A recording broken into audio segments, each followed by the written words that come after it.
हम इस बारी अपनी कंट्री के लिए जीत कर ही वापस आने वाले हैं और कोई सेकंड वे नहीं था। तो ये मिजाज होता है तभी तो विजय मिलता है। आपका जो विजन है कि इंडिया नंबर 1 होना चाहिए, आई थिंक ये बदलाव आ रहा है। हमारे देश के नौजवानों के पास सामर्थ्य है। तो जन्मदिन पे क्या करोगी? 28 को है ना? तो क्या करोगी? बस मजे करूँगी। बस ये कहाँ है? हाँ, पीछे खड़ा है। ना टाइम, आपका वैल्यूएबल टाइम निकाला हमसे मिलने के लिए। मेरा वैल्यू आप ही है।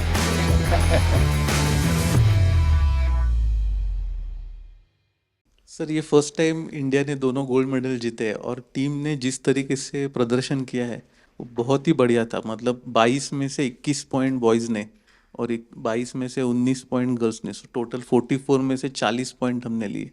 इतना बढ़िया प्रदर्शन आज तक पहले कभी नहीं हुआ। कभी नहीं। वहां पर क्या माहौल था? पहली बार हम जीते, सब लोग हमारे लिए भी खुश हो गए बहुत, क्योंकि हमने इतना खुशी मनाया।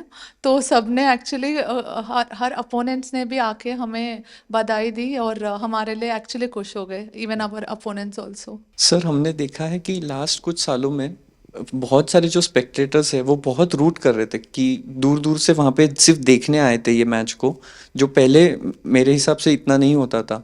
तो आई थिंक चेस की भी काफ़ी पॉपुलैरिटी बढ़ गई। तो हमें देख के बहुत अच्छा लगा कि रूट कर रहे हैं।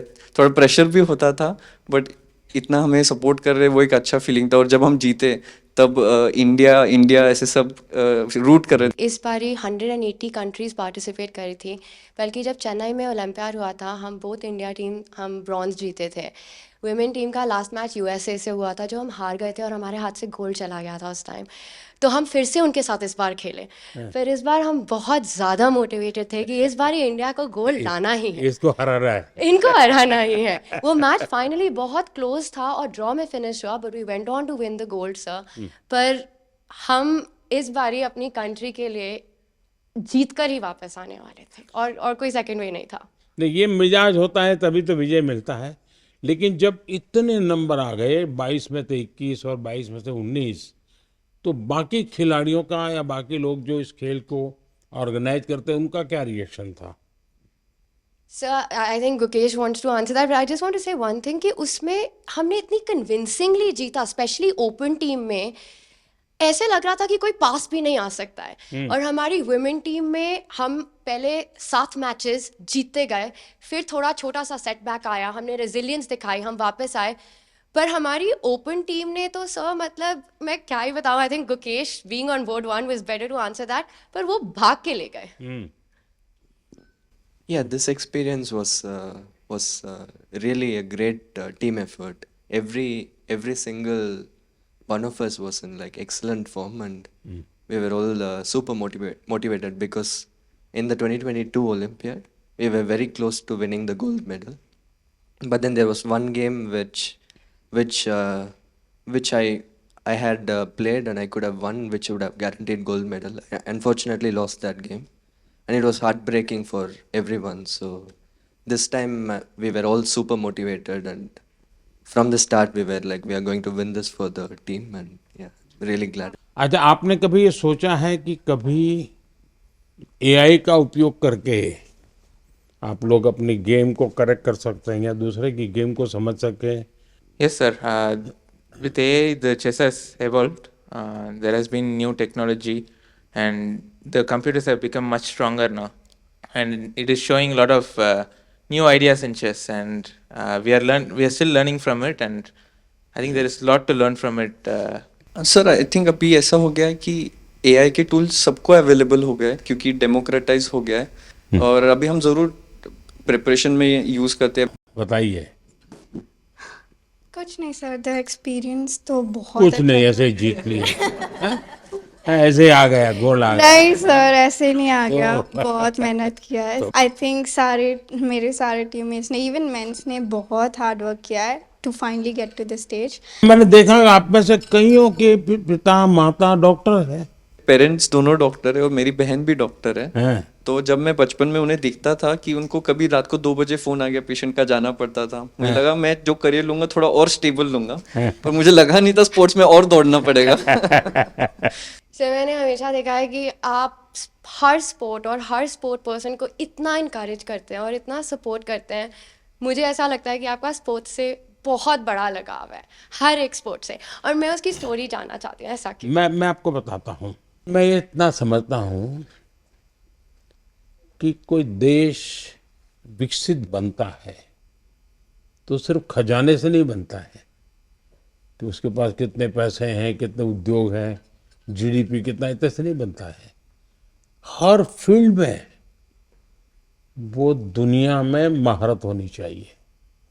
अगर फिल्म इंडस्ट्री है तो मैक्सिमम ऑस्कार हमारे यहाँ कैसे आते हैं। अगर साइंटिस्ट हैं या और किसी फील्ड में तो मैक्सिमम नोबेल हमारे पास कैसे आते हैं। वैसे ही खेल में भी मैक्सिमम गोल्ड हमारे बच्चे कैसे लाएं। ये जब होता है इतने सारे वर्टिकल, तब देश महान बनता है। मैं जब गुजरात में था तब भी मैं एक खेल महाकुंभ चलाता था। लाखों बच्चे खेलते थे उसमें, तो मैं बड़ी आयु के लोगों को भी खेलने के लिए प्रेरित करता था। तो उसमें से अच्छे बच्चे आगे आने लग गए। मेरा ये विश्वास है कि हमारे देश के नौजवानों के पास सामर्थ्य है। दूसरा मेरा मत है कि देश में समाज जीवन का जो अच्छा वातावरण बनाना है, तो स्पोर्ट्समैन स्पिरिट जिसको कहते हैं, वो सिर्फ स्पोर्ट्स के खिलाड़ियों के लिए नहीं है, वो कल्चर होना चाहिए, समाज जीवन में कल्चर होना चाहिए। हर रोज इतने बड़े बड़े डिसीजंस लेते हैं, तो आप क्या एडवाइस करेंगे हमारे लिए कि ये प्रेशर सिचुएशंस कैसे टैकल कर सकते हैं?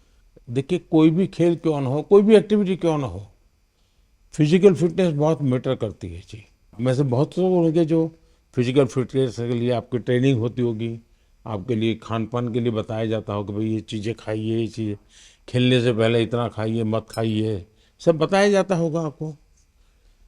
मैं समझता हूँ कि अगर हम इन चीज़ों की आदत अगर डेवलप करते हैं तो इन सारी समस्याओं का पचा जाते हैं। देखिए, डिसीजन मेकिंग के लिए आपके पास बहुत इन्फॉर्मेशन होनी चाहिए, बहुत इन्फॉर्मेशन, और पॉजिटिव नेगेटिव सब होनी चाहिए। आपको पसंद आता है ऐसा ही सुनने का आदत लगती है, मनुष्य का स्वभाव होता है, जो अच्छा लगता है वही सुनता है, तो वो फिर डिसीजन में गलती होती है। लेकिन आप हर प्रकार की चीज़ को सुनते हैं, हर प्रकार की चीज़ों को जानने का प्रयास करते हैं और खुद एनालाइज करते हैं, और कहीं समझ नहीं आए तो बिना संकोच किसी जानकार को पूछते हैं, तो फिर आपको कठिनाई कम आती है। और मैं मानता हूं कि कुछ तो अनुभव से आ जाता है, और जैसा मैंने कहा कि योगा, मेडिटेशन, इसकी सचमुच में बहुत ताकत है जी। सर, हम अभी 2 हफ्ते खेले तो अभी पूरा थक गए, पर आप सालों साल दिन भर इतना काम करते, इतने मतलब पूरा ब्रेक भी नहीं लेते, તમે કેવી રીતે what's the secret sir for your energy? आप इतना जानते हो and then also you are open to learning and open to the world, और आप हमेशा हर स्पोर्ट पर्सन को आई थिंक इतने जोश से भर देते हो टू परफॉर्म। और मैं आपसे पूछना चाहती हूँ कि अगर आप हम सबको एक एडवाइस देना चाहो, आप जहाँ चेस को देखना, शतरंज को देखना चाहते हो। देखिए, ऐसा है, जीवन में कभी संतोष मत मांगिए। सेटिस्फेक्शन नहीं होना चाहिए किसी चीज का, वरना फिर नींद आना शुरू हो जाता है। तभी आप आलस 3 आ घंटा जाता है। सोते हैं सर। हाँ।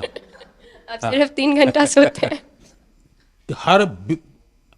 हमारे भीतर एक भूख रहनी चाहिए, बहुत कुछ नया करने की, कुछ ज्यादा करने की। हम लोग सभी टूर्नामेंट तभी जीते थे, और हम लोग बस में से आ रहे थे और आपका स्पीच हम लोग लाइव देख रहे थे, और आपने वहाँ पे अनाउंस कर दिया वर्ल्ड में कि भारत ने ये ऐतिहासिक 2 गोल्ड मेडल जीते, और हम सब लोग उस टाइम साथ में बस थे। हमें इतनी खुशी हुई सबको कि आपने ये आपके स्पीच में अनाउंस कर दिया पूरे दुनिया के सामने। मैं 98 में मैंने फर्स्ट ओलंपियाड खेला, और उस टाइम पे गैरी कास्परोव, कार्पोव ये सब लोग खेलते थे और हम लोग उनका साइन लेने के लिए दौड़ते थे, ऑटोग्राफ। इंडिया का तब रैंकिंग बहुत नीचे था और इस टाइम पे जब मैं कोच बन के गया था और मैं देखता था कि गुकेश आ रहा है, प्रज्ञानंद आ रहा है, अर्जुन आ रहा है, दिव्या आ रही है, हरिका आ रही है और लोग उनका साइन लेने के लिए अब दौड़ रहे हैं। तो ये जो बदलाव और ये जो कॉन्फिडेंस नए फील्ड में आया है नए बच्चों में, आई थिंक वो आपका जो विजन है कि इंडिया नंबर 1 होना चाहिए, आई थिंक ये बदलाव आ रहा है। Sir thank you so much. आपने इतने शॉर्ट नोटिस में, आप यूएस में थे और आपने इतना टाइम, आपका वैल्यूएबल टाइम निकाला हमसे मिलने के लिए। हम बहुत अभी मोटिवेट हो गए। मेरा वैल्यू आप ही है। आई थिंक हमें ही नहीं, ये इतना इम्पोर्टेंट है, बाकी चेस जो खेलते हैं अभी उनके लिए भी बहुत ज़्यादा इंस्पिरेशन हो गए कि वो अच्छा खेले और आपको आके मिले, तो उनके लिए भी बहुत ज़्यादा इंस्पिरेशन। नहीं, ये बात सही है जी। कभी कभी ये देखने से पता चलता है इनको कि हाँ यार, अपने लोग कर सकते हैं, हम भी कर सकते हैं। मैंने एक बार गुजरात में बहुत बड़ा चेस का इवेंट किया था जब मैं मुख्यमंत्री था, तो 20,000 लोग उसमें एक साथ हाँ, चेस एक खेले साथ थे। खेले थे। और सर उसमें उस टाइम पे इसमें से बहुत सारे लोग चेस नहीं खेलते थे। नहीं, तब तो इनमें से कईयों का जन्म भी नहीं हुआ होगा जी। तब भी लोगों को आश्चर्य होता है क्या मोदी जी ये कर रहे। अच्छा, 20,000 को जब बिठाने की जगह भी चाहिए, तो बहुत बड़ा पंडाल बनाया था मैंने। तो हमारे अफसर लोग भी कहते थे साहब अब ये इसके लिए इतना खर्चा। मैंने कहा इसी के लिए खर्चा करूंगा मैं। सर आपने जब इतना मुझे एनकरेज किया ये, तो मैं इतना खुश हो गई थी कि मैंने कहा अब तो मुझे पूरी जान लगा देनी है चेस में और मुझे अब तो इंडिया के लिए हर समय मेडल जीतना है। वाह। और मुझे मतलब मैं तब बहुत ज़्यादा ही खुश थी। और फिर तब आपने एक तो उसी में थी तुम। हाँ हाँ। और ये तब आपने साइमल ऑर्गेनाइज किया था और बहुत सारी लड़कियां खेल रही थी तब। वाह। तो उस समय तुम्हें वहां कैसे ले आए थे? तब मैं एशियन अंडर 9 जीती थी, तो किसी ने मेरी मम्मी से कहा कि बहुत बड़ा इवेंट हो रहा है गुजरात में, गांधीनगर में, तो मुझे तब बुलाया था। तो ये मैं रख सकता हूँ ना? Yes sir. फ्रेम करवाना था, बट इतना फ्रेम करवा के देना था आपको, बट नहीं बेटा, कोई चिंता नहीं। हाँ, ये मेरे लिए बहुत अच्छी मेमोरी है। तो ये शाल रखा है कि नहीं रखा है? यस सर रखा है। हाँ, क्या अच्छे से।